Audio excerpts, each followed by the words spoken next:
Euzubillahimineşşeytanirracim. Bismillahirrahmanirrahim. Elhamdülillahi Rabbil alemin. Salatu ve selamu ala Resulina ve Seyyidina Muhammedin ve ala alihi ve sahbihi ve sellem. Uh, Assalamu alaikum. Assalamu alaikum, Kulun Hocam again. I'm Um, sorry. so last week we started reading the treatise on the month of Ramadan, and we have read the first point and discussed it thoroughly. So I will continue from the second point. So let me start. Second point. One of the many instances of wisdom in the fast of the blessed month of Ramadan with respect to thankfulness for Allah Almighty's bounties is as follows. As is stated in the first word, a price is required for the foods a tray bearer brings from the royal kitchen. But to look on those priceless bounties as valueless while tipping the tray bearer and not to recognize the one who bestowed them is the greatest foolishness. Allah Almighty has spread innumerable sorts of bounties over the face of the earth for mankind, in return for which He wishes things as the price of those bounties.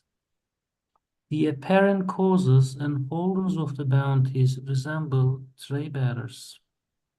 We pay a certain price to them and are indebted to them, and even though they do not merit it, are all respectful and grateful to them.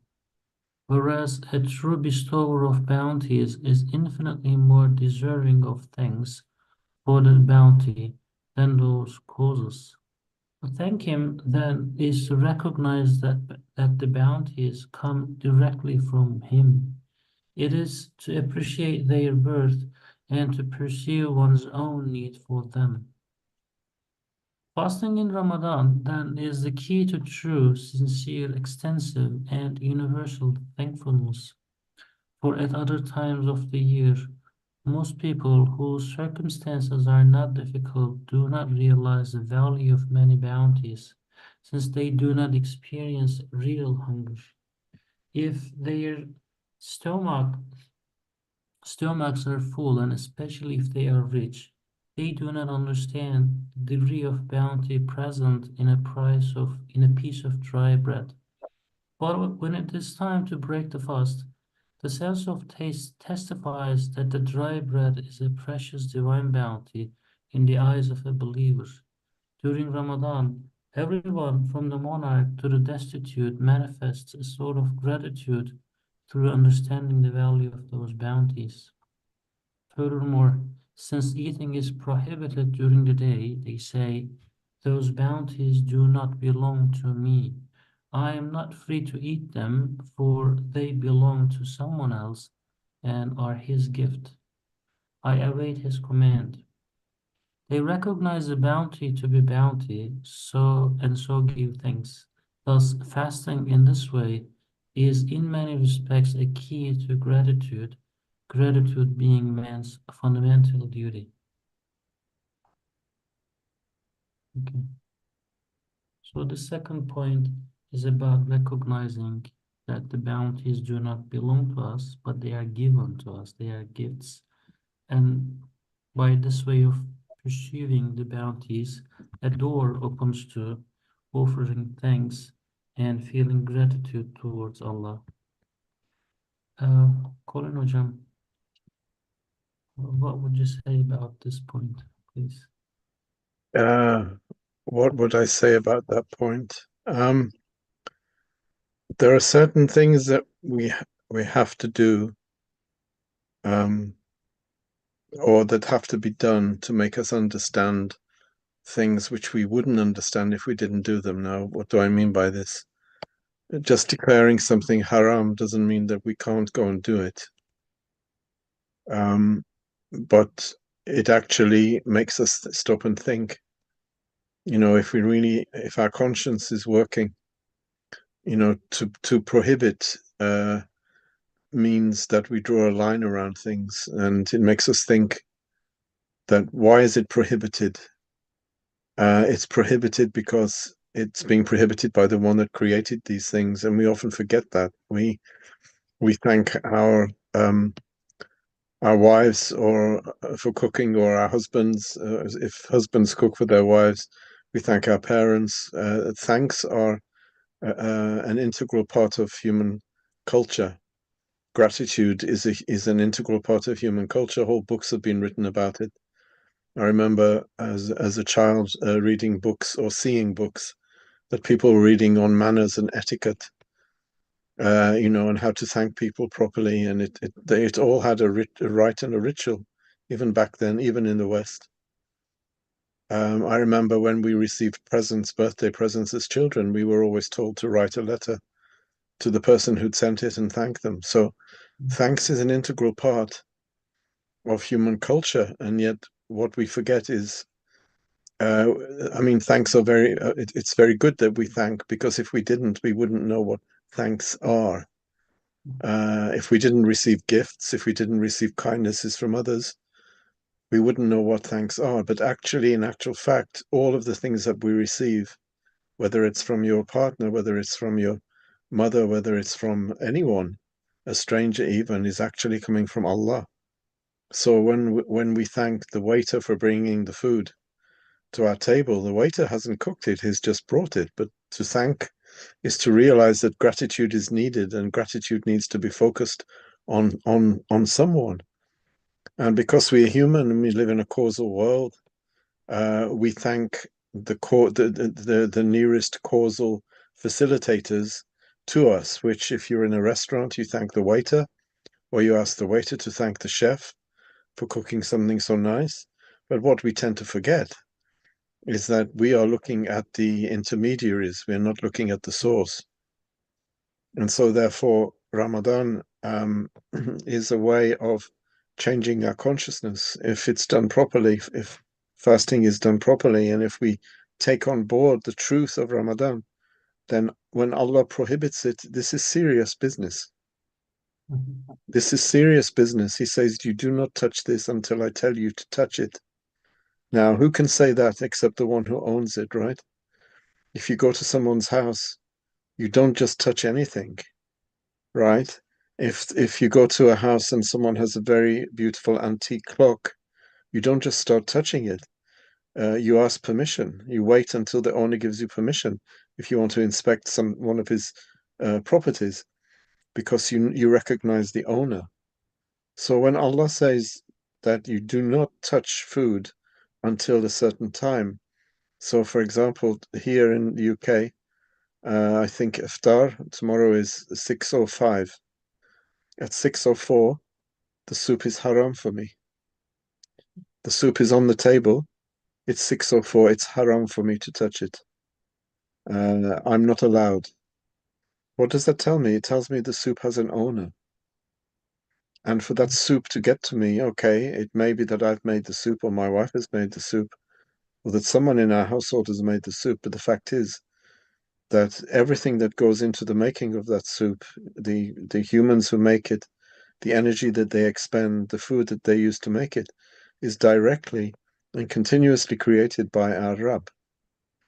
And so, therefore, when Allah says at 6:04 it's haram and at 6:05 it's halal, you'd better believe it. This is serious business. And it shows us who the owner is. And we have to have this kind of haram halal attitude during this month, because otherwise, how do we really internalize the fact that the true owner of all things is Allah? So this is what I meant when I said that there are certain things that have to be done, which without them we wouldn't be able to understand ownership. And one of them is maybe one of the most powerful and potent of them is Ramadan and fasting. Thank you. Yeah, Jazakallah. Um, so this ownership, or accepting that the owner is not us, or not someone else, but the one who created that, is the owner, and we have to be conscious about this. And Ustad, using the word tray bearer. So tray bearer is just the person who is, delivering goods to. This used to be the case when I was a small child. So tray bearers walk around the neighborhood. They just, shout, "Oh, apples and bears and other stuff," and they just, deliver goods. But nowadays the situation is different. For example, supermarkets might be the tray bearer, or say, or maybe I'm buying those from an online store. So my credit card is kind of a means for me to receive that bounty. So, so can we talk a little bit more about what this tray bearer could be in the actual life? So I hope, inshallah, that if we can exemplify tray bearer, the meaning in our life, it will be more easier for us to apply it to the real life, because this is some sort of theoretical knowledge. There has to be a practical correspondence of these phrases like tray bearer, royal kitchen. What do they actually mean? Uh, Baykar abi, I think, is here. Maybe we can ask him, Baykar abi. Uh, well, I, I just joined, but I will try to reflect on a couple of points, if I can. Uh, of course, we live in a world of cause and effect, and we start observing it in a very early age, and we are supposed to explore this world's reality. So that's why we are given the eagerness and awareness and curiosity to start asking in a very early age, what is this, why is that, how is this happening, how is these things are doing these things.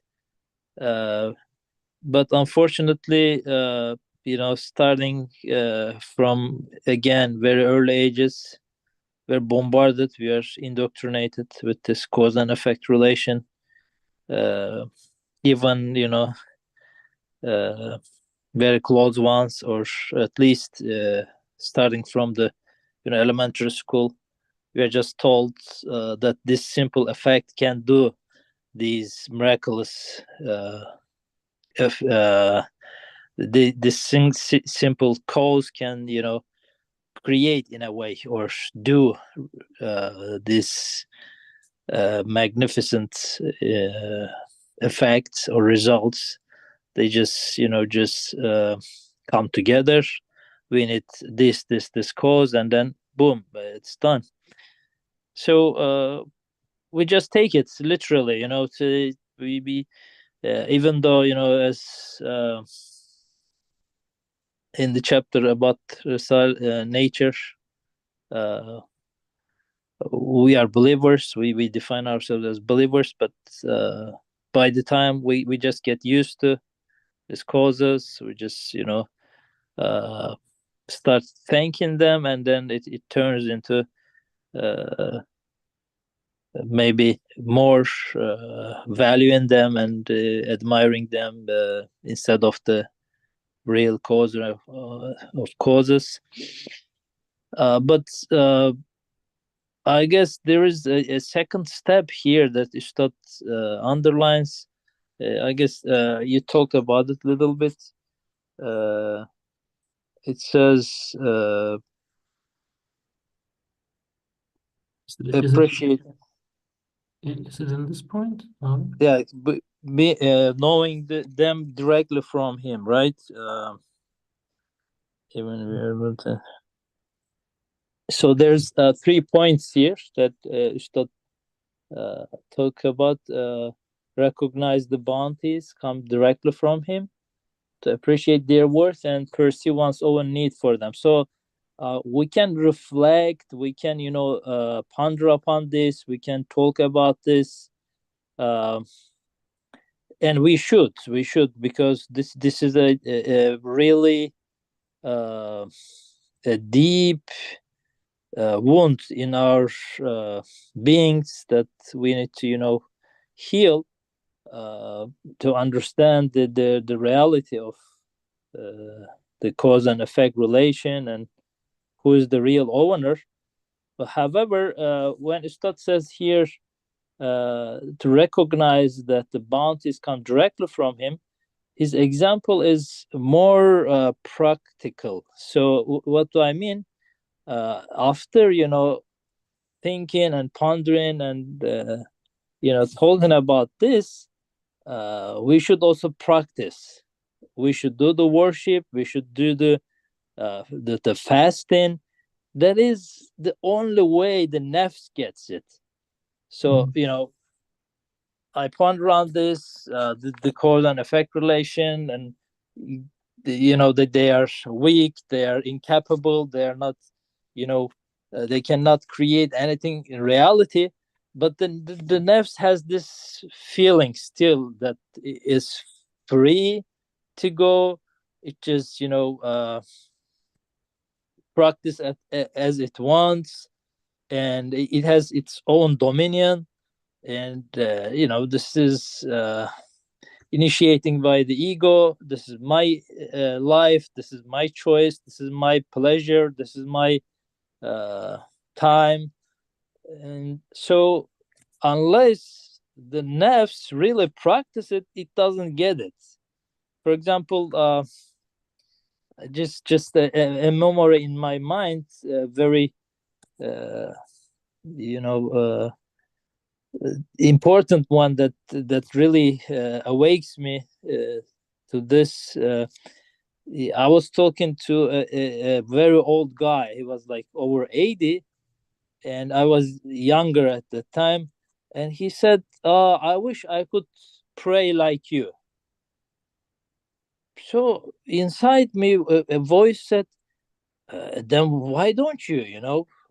Kind of your one foot is almost in the grave. Why don't you pray if you want? So I realized that since he never prayed in his life, uh, since he never prostrated, put his face on the ground, his nafs cannot do it anymore, doesn't want to. So in the fasting, this is a direct practice of the situation. Unless I sit there, the food is there, the water is there. It is very easily in my capability, but I just don't do it. Then the nafs, I guess, gets that, the practic in practic way. Oh, I'm not the owner. Otherwise, we can talk over the theory for days, but still nafs declares its own kind of rububiyah.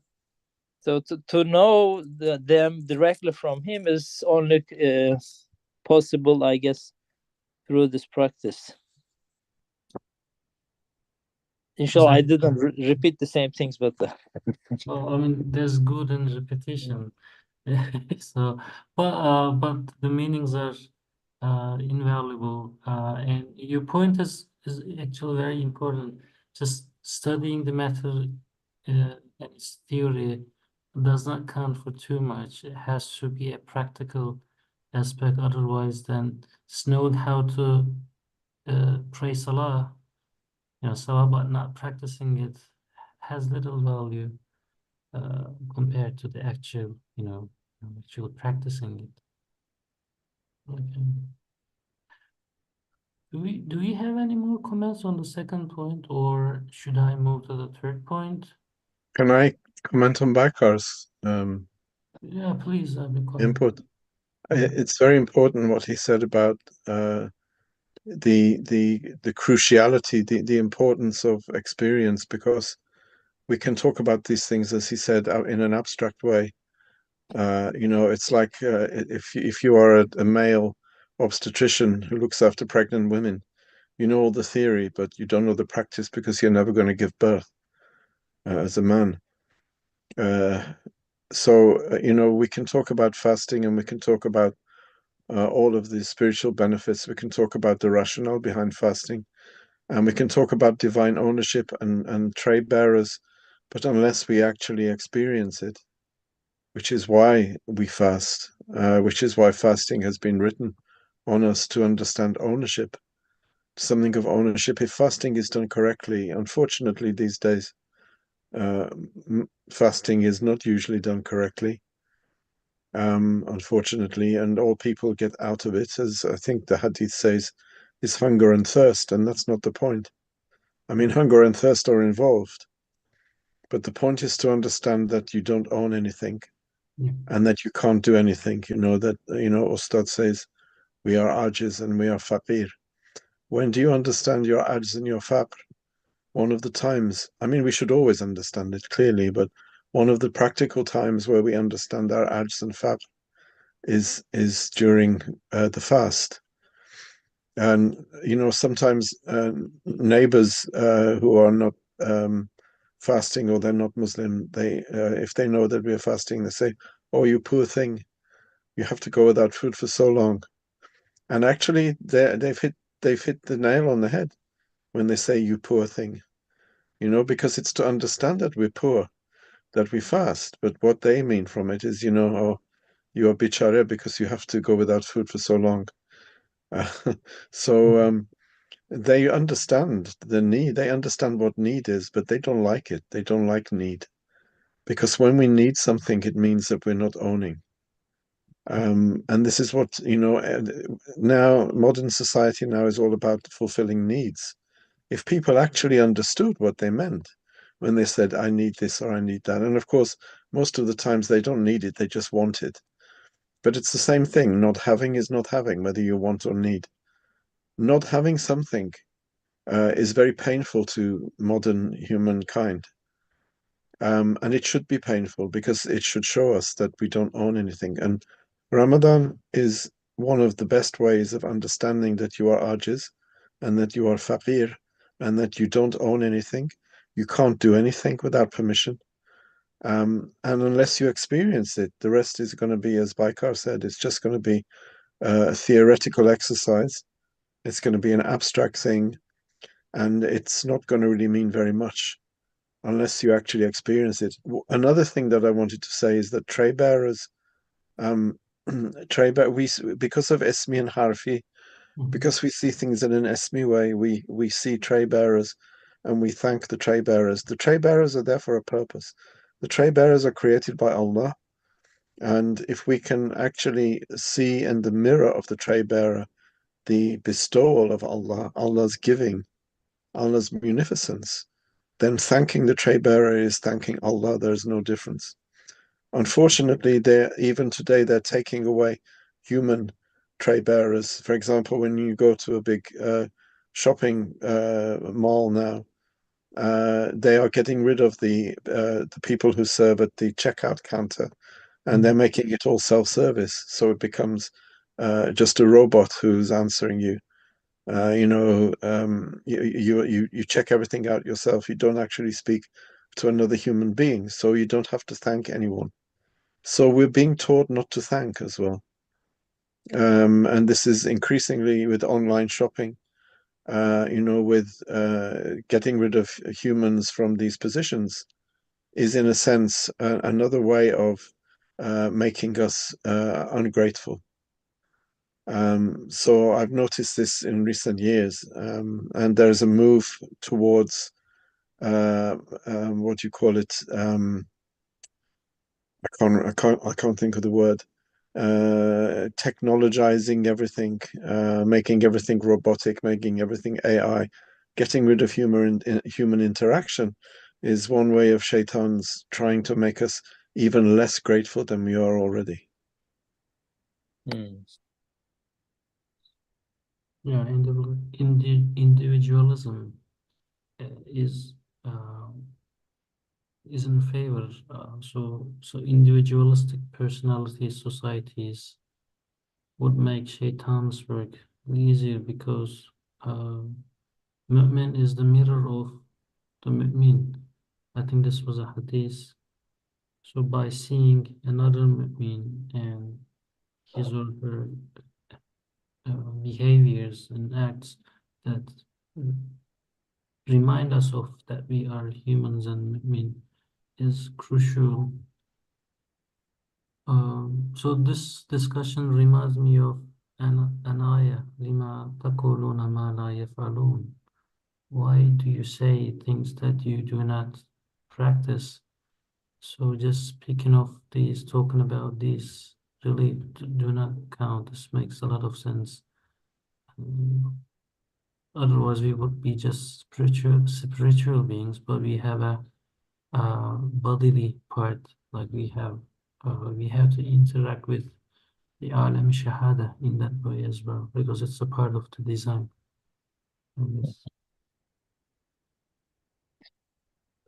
This is a very crucial point. You know, it brings a lot of memories to mind. Yeah, thank you. So Colin Abi talked about it. Let me quote it again. Ustad says here, if their stomachs are full, and especially if they are rich, they do not understand the degree of bounty present in a piece of dry bread. But when it's time to break the fast, the sense of taste testifies that the dry bread is a precious divine bounty in the eyes of a believer. So may Allah accept from us, may Allah forgive me. You know, most of the time in when it is, you know, sahur time, when you wake up to get ready for the fasting, I just stuff myself that, oh, I'm gonna be, you know, hungry during the day, and then when it is time to break the fast again, oh, I was, you know, not eating anything during the day. Again, I eat a lot. Then most of the time we miss this meaning. But I have my uh, childhood memories on this. You know, we used to go fishing, and you just wake up at 4 a.m., leave very early, and when time is like around 8:39, the sun is rising.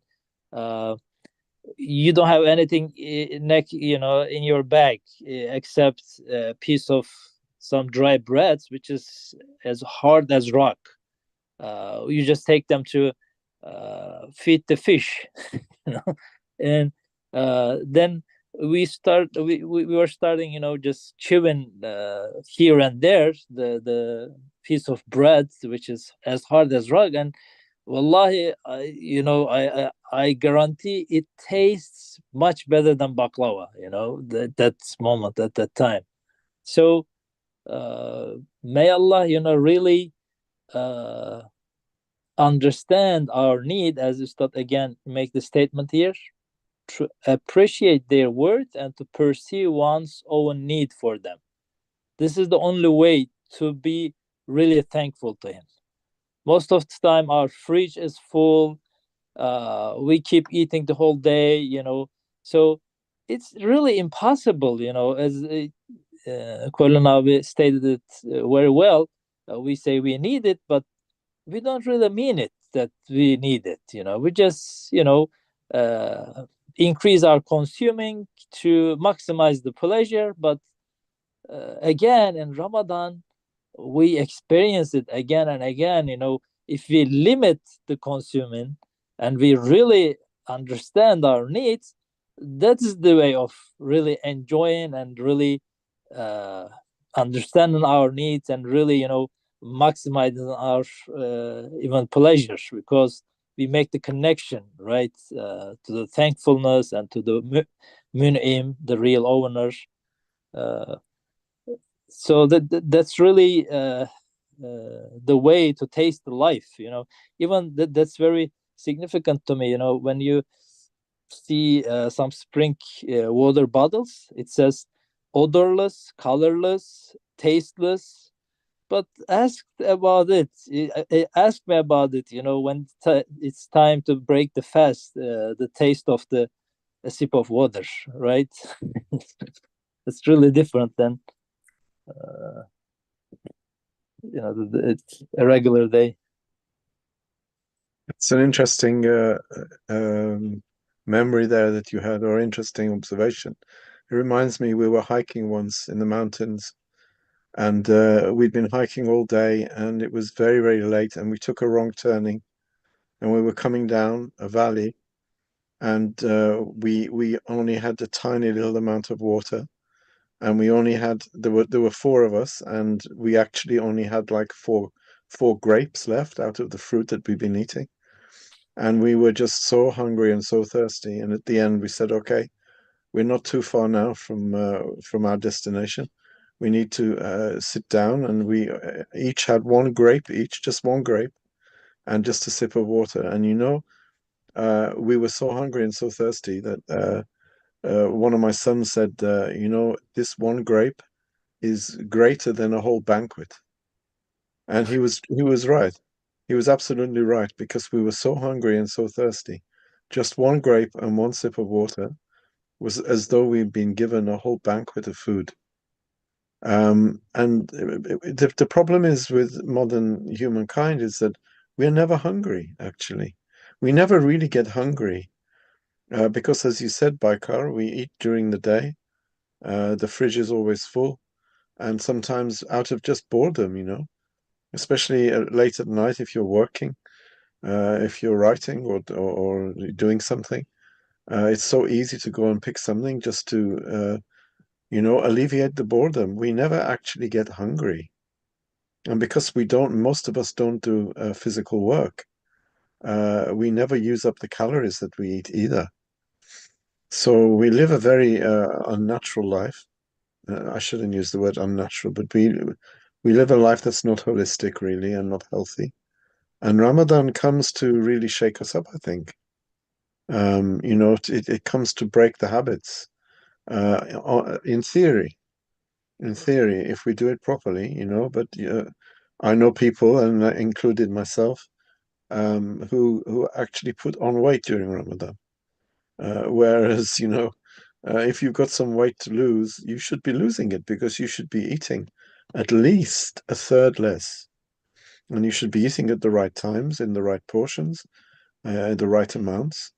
That's what it's there for. It's there not just to teach you that everything that you eat is owned, but you also are owned. Your body, you are mamluk, you are not malik. Your stomach is mamluk. Your tongue is mamluk. Everything that you are is mamluk, not malik. And it's there to show us that. Unfortunately, we don't take advantage of the opportunity. It just becomes like a custom. Unfortunately, Ostad talks about this as well. It becomes a custom and a habit. We go to Taraweeh, and then we eat and we eat and we eat, and we come home, and then we wake up again, and then we eat again, and it's all very nice. It's all very ritualistic, but we lose the thread. We lose the point of the whole exercise, which is to understand our ajz and faqr. Mhm. May Allah give us the opportunity to benefit from Ramadan in the best way, especially eating, and eating too much is a big problem. I honestly feel the pain it causes. But inshallah, not our nafs, but heart and spirits are gonna be more active, more dominant in this Ramadan, inshallah. Inshallah. Inshallah. Okay. Can I move to the third point? Okay. Third point. One of the many instances of wisdom in fasting from the point of view of men's social life is as follows. Human beings have been created differently with regard to their livelihoods. In consequence of this, Allah Almighty invites the rich to assist the poor, so that through the hunger experience in fasting, they can truly understand the pains and hunger which the poor suffer. If there were no fasting, many self-indulgent rich would be unable to perceive just how grievous are hunger and poverty, and how needy of compassion are those who suffer them. Compassion for one's fellow man is an essential part of true thankfulness. whoever a person is, there will always be someone poorer than himself in some respect. He is enjoined to be compassionate towards such a person. If he were not himself compelled to suffer hunger, he would be unable to give the person, through compassion, the help and assistance he is obliged to offer. And even if he were able, it would be deficient, for he would not have truly experienced hunger himself. Okay, so this is a short one, and it is about social life. We kind of talked about this, and what this second point suggests is that it is a prerequisite for all of us to feel true hunger, at least for a short period of time, so that this state of mind and heart does not only trigger being more thankful towards Allah, but also to feel compassion towards the other people. But again, I guess it goes back to being able to truly understand, truly feel hunger, and truly feel that we do not own what we are consuming or what we are, you know, virtually owning. Yeah.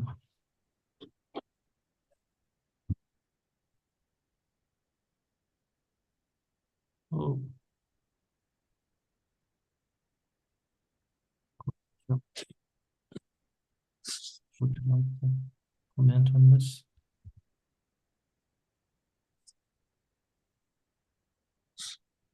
Um, Colin hocam, can you hear me? Yeah, I think you cutting in and out, I think your connection, or maybe Yeah. mine. Sorry, I was telling that just like we discussed in the previous point, understanding that we do not own what we are consuming is essential, not only for offering thanks to Allah, but also feeling true compassion towards our kin, I guess. Uh, yeah, I mean, I think if rich people, I mean, wealth is a big test, right? Poverty is a test. I mean, not having money is a test. Not having possessions is a test. But I think having possessions is an even bigger test. Um, and so for someone who is rich and self-indulgent, if they fast, it's not just to trigger their compassion for those um, who are less fortunate than themselves. It should also trigger compassion for themselves. They need to have compassion for themselves so that they change.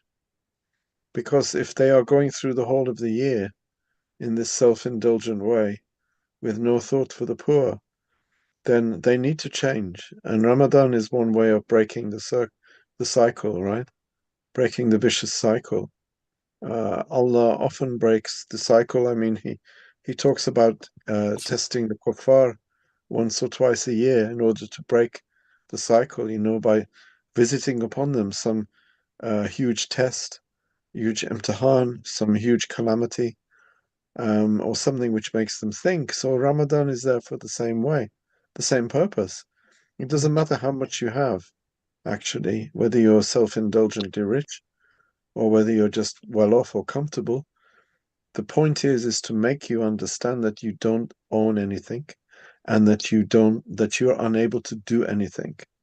So it doesn't matter if you're a middle class or working class or upper class. I'm talking from a British perspective because we live in a very class-based society here. It doesn't matter which part of the strata you are. It's supposed to make you feel your ajz. And if you feel your ajz, you should also think that, well, there are some people who feel like this all the time.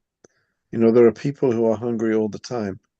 And that should help break down this, melt the ice of arrogance and hardness of heart, really, and melt it a little bit and make them feel a bit more compassionate towards people who have less.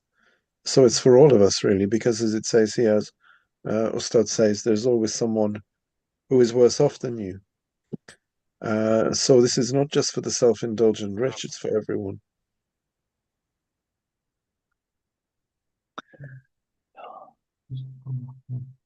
Yeah, Baykar Abi, you were saying something, or am I cutting off? Well, it very well said. I don't have much to add. Just again, I want to underline. Maybe it's the empathy. It's the reflecting over the others, but I need to first read myself. So I need to really see my own need, right? As we talked over again. But here Ustad again underlines, which is very crucial, saying that human beings have been created differently. We have been created differently with regard to even also our livelihoods. So I didn't choose to be rich because of my hard work and my genius and my capability and my background, this and that. No, Allah put me in this position, and Allah put another person to another financial or I don't know social position and rank or whatever wealth in so I need to understand this first of all. you know Even though I see the need, even though I also feel it in myself, but to make sense really out of this case, I need to leave my own possession. This is not mine, this is his. He just arranged this, as Colin Hojam well said, to put me in a test in this way, and to put another one in another test, to just see how much I'm appreciating, how much I'm usurping and thieving Allah's milk, put it in my own dominion. So first of all, again, I need to understand these are directly all from him. We have been created differently with regard to our livelihoods. And then he says compassion for one's fellow man is an essential part of true thankfulness. So if I don't get this point, I'm never ever truly thankful. I just make the token business. I'm just talking about it. Oh, thank you. I appreciate it, but I don't really mean it. I don't really mean that this was not mine. I didn't really own it. But if I can understand this classes, this positions, this wealth and health, whatever we own is not mine. Again, Allah subhanahu wa ta'ala just created us in the same society but in different positions. Then maybe inshallah I can be more aware of what's going on and reflect on the others, and then read myself, and then inshallah be truly thankful. That's a really, really, if I may say so, interesting observation. We are scared today of talking about hierarchy. There is a hierarchy. I mean, Rousseau famously said, "Man is born free, but he's everywhere in chains." This is absolutely untrue. The idea of we're all created equally. Well, from the point of view of our creation, we're equal, but we're not put into equal positions. Someone is brought up as a prince, someone is brought up as a beggar, or put in that position, or born into a family of poor people. Someone else is born into a family of rich people. Now, what people do is they take this as a given, and they don't dwell on the fact that this is God ordained, this is divinely ordained. So Baikar's point there is really important. If I'm born into the family of beggars, Allah put me there for a reason. And if he put me in the court of Pharaoh, as what happened to Musa, who was the son of a shepherd, alayhi salam, then that was also Allah's doing. And it's there for a reason, so it's an imtihan. So whatever we own, or whatever we are, whatever we have, and however we live, these are ordained by Allah, and they're there for a reason, and we have to understand that. If we don't understand it, for example, if I am a self-indulgent rich person and I don't understand that this is my imtihan, then I'm not going to be compassionate. I'm not going to be kind. I'm not going to pay my zakat. I probably won't fast either. If I think that's my birthright, rather than a divinely ordained test, then I've lost. I've completely lost.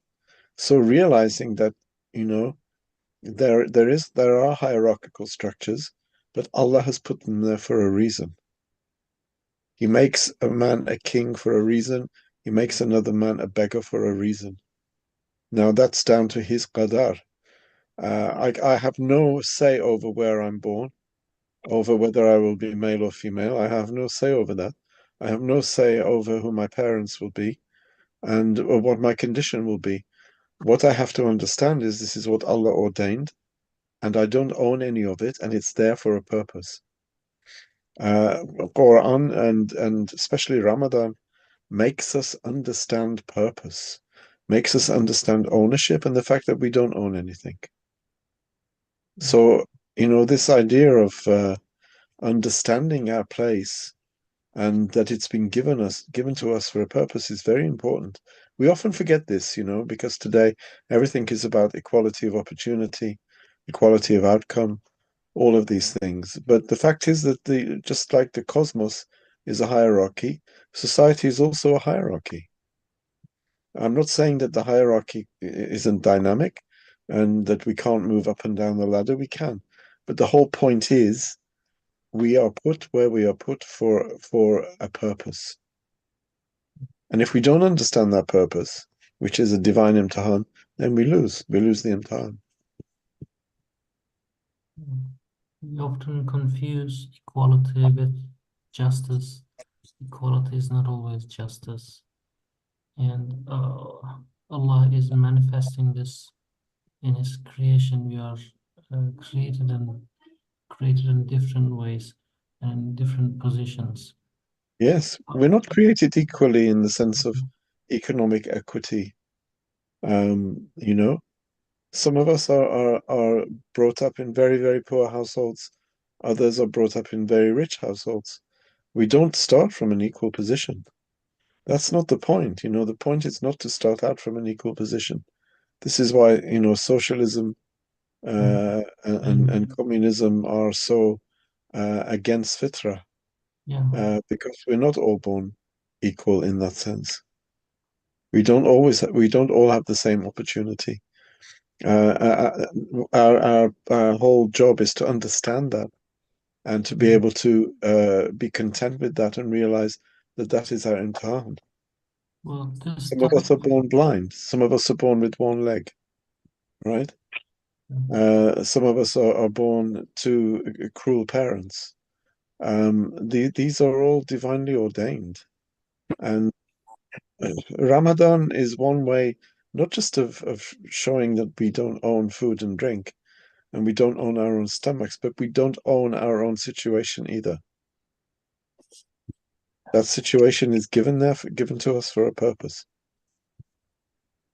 But equality in italics is in respect to the fact that Allah is giving everybody an opportunity to understand who owns what, and He always gives us opportunities to, understand our position. And once this is pursued and understood by a human, by a man, then status of that person, its value is gonna raise to really,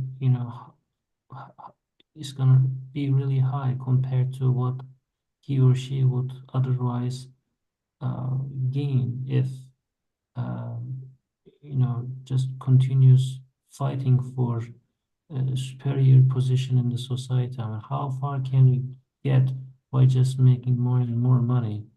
But if I give up these pleasures and then aim for attaining the pleasure of Allah, then it's gonna increase my stature dramatically.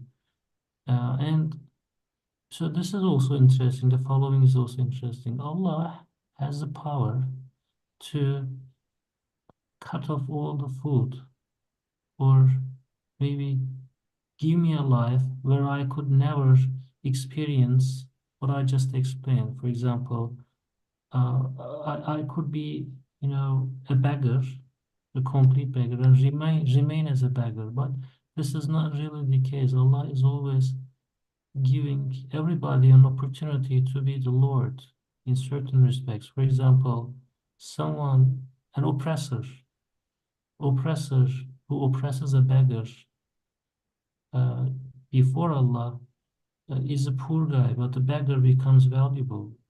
So the situation is always changing, and uh, Allah, although He Himself is absolute with all of His attributes and names, He has not given any of His creation any absolute quality. So everything is changing. And Ramadan, in that respect, and fasting is also a means, a mechanism using which Allah, perturbs this. So absoluteness is not given to anyone, any creation. If that person is richer, it doesn't mean that he will continue to be rich. And this hunger and the ability to feel compassion towards others is a means, is a means to keep this balance going on. So absoluteness is not given to anybody. So I might be at a bad position in the hierarchy, in the social hierarchy, but this is not absolute. So fasting helps me understand this.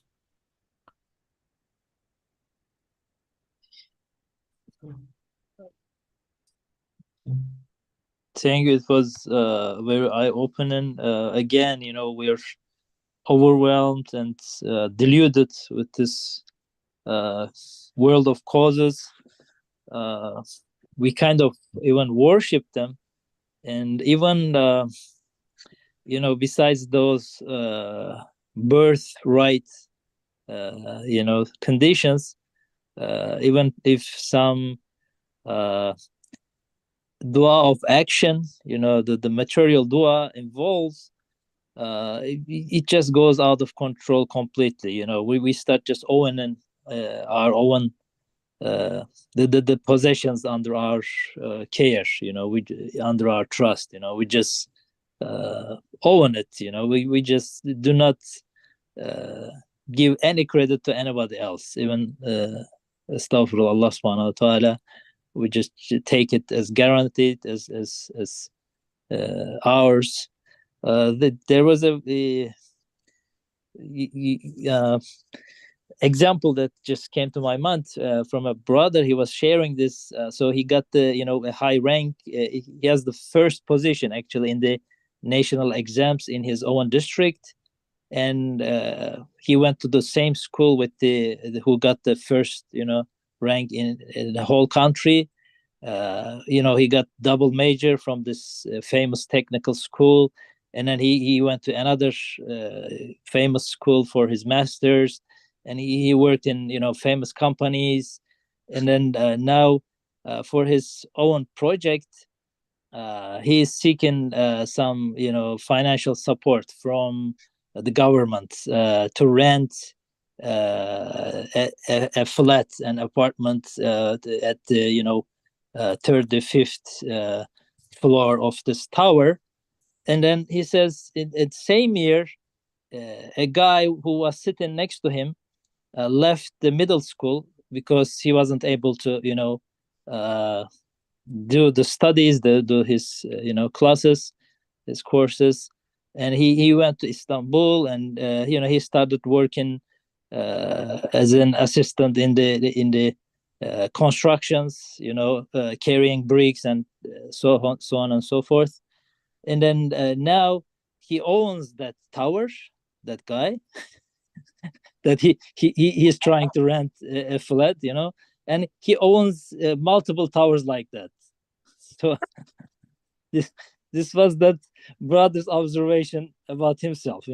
So we really start thinking that, because of my smartness, because of my ability, I got this, job, and I got this diploma, this career, etc., etc. But الرزق على Allah, Allah gives whoever He wants. So it's not because of my this or my extra, I don't know, possession difference and from anybody else. But again, Allah created differently with regard to our livelihoods.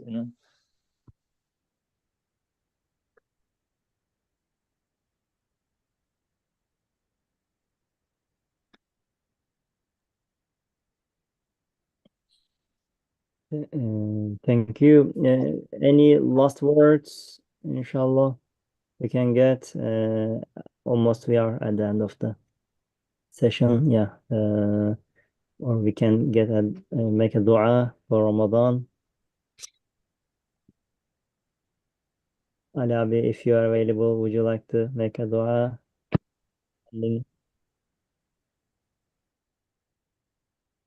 If not, I can make, inshallah. سبحانك لا علم لنا إلا ما علمتنا إنك أنت العليم الحكيم وآخر دعوانا أن الحمد لله رب العالمين. اللهم اجعل ليلة قدرنا في هذا رمضان خيرا من 1000 شهر لنا ولطلبة رسائل النور ولجميع المؤمنين والمؤمنات آمين والحمد لله رب العالمين. الفاتحة. اللهم صل على سيدنا